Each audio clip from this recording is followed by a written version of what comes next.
बहुत पहले की बात है। बगदाद शहर में दो दोस्त अली और मुनीब रहते थे।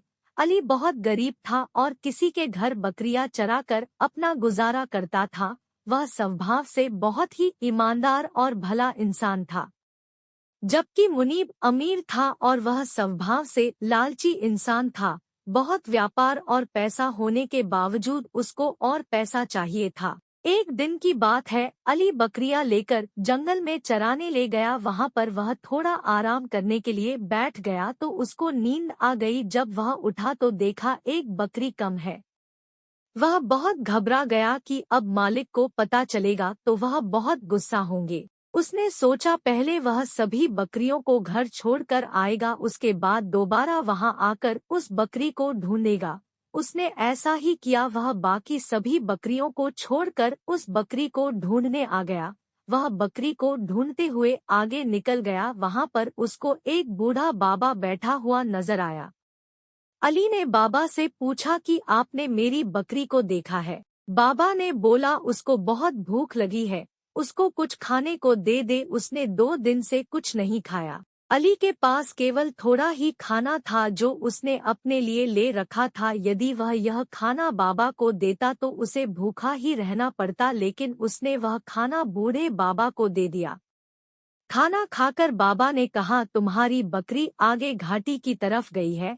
अली आगे घाटी की तरफ चला गया। जाते जाते रात हो गई। अली को एक गुफा नजर आई। वह उस गुफा में चला गया। उसने सोचा आज रात इसी में गुजारनी पड़ेगी। वह सोने लगा, लेकिन भूख के कारण उसको नींद भी नहीं आ रही थी। उसने बोला काश मेरे पास खाना होता। इतना बोलते ही उसके सामने बहुत से शाही पकवान की दावत आ गई। उसे बड़ा अचरज हुआ और उसने वह खाना खा लिया। खाने के बाद जब सोने लगा तो उसको ठंड लगने लगी। उसने बोला काश मेरे पास एक चादर होती। तभी उसके सामने चादर आ गई। अब वह समझ गया कि यह गुफा जादुई है। उसके बाद वह सो गया। सुबह उठने के बाद उसने बोला काश मेरी बकरी मुझे मिल जाए। इतना कहते ही बाहर से बकरी उसको आती हुई दिखाई दी। वह बहुत खुश हो गया और बकरी को लेकर चला गया। जाते जाते उसने वह चादर बूढ़े बाबा को दे दी जिसने उस घाटी का रास्ता अली को बताया था।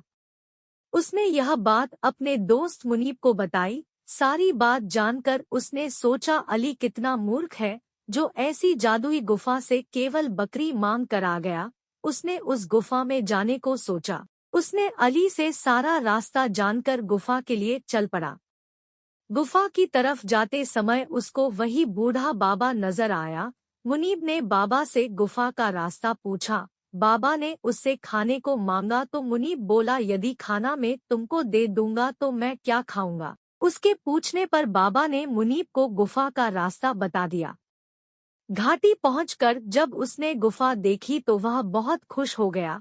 वह जल्दी से उस गुफा के अंदर चला गया और गुफा से बोला मुझे इतना खजाना दो कि जिससे मैं जिंदगी भर भी न गिन सकूं।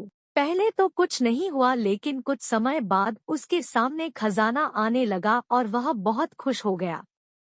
धीरे धीरे वह खजाना बढ़ता ही जा रहा था। मुनीब खजाने को गिनने में लग गया। वह खजाना गिनने में इतना मगन हो गया कि उसको इसका ध्यान नहीं रहा कि बढ़ते जाने से गुफा का दरवाजा बंद हो रहा है। कुछ ही देर में गुफा का दरवाजा पूरी तरह से बंद हो गया। उसके बाद भी खजाना बढ़ते ही जा रहा था। थोड़ी देर में मुनीब उस खजाने में दबकर मर गया। इस कहानी से हमें यह शिक्षा मिलती है कि हमें कभी भी लालच नहीं करना चाहिए। लालच एक बुरी बला है। जिस तरह मुनीब ने खजाने का लालच किया और अपनी जान से हाथ धो बैठा।